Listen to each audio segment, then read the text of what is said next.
তাড়াতাড়ি চলো। চলো মানে? কোথায় যাব? আর তুমি এখানে কি করছো? আরে বাবা, আজকে আমার বিয়ে দিয়ে দিচ্ছিল, তাই তো পালিয়ে এসেছি।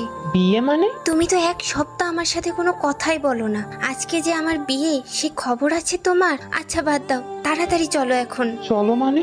কোথায় যাব? আরে আমরা পালিয়ে যাব। আমি কেন পালাতে যাব? আমি কোথাও যাব না, তুমি ফিরে যাও। ফিরে যাব মানে কি আকাশ? আমি তোমাকে ছাড়া কাউকে বিয়ে করব না। আর তুমি তো আমাকে ভালোবাসো, তাহলে এখন কেন এসব বলছো? আমি তোমাকে এখন আর ভালোবাসি না, আর আমি তো তোমার সাথে কথা বলাও বাদ দিয়ে দিছি। বাদ দিয়ে দিছো মানে? তুমি তো আমায় বললে তুমি কাজে অনেক ব্যস্ত থাকবে, সেই জন্য আমি যেন তোমায় ফোন না করি। আর আমি তো আমার বিয়ের খবরটাও তোমাকে দিতে পারলাম না, তোমার ফোনটা বন্ধ।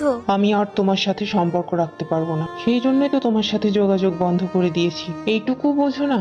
আর আমার পরিবার তোমাকে কোনোদিনও মানবে না, তুমি ফিরে যাও। পরিবার মানবে না সেটা তোমার আগে মনে ছিল না? আর ফিরে যাব কিভাবে? এতক্ষণ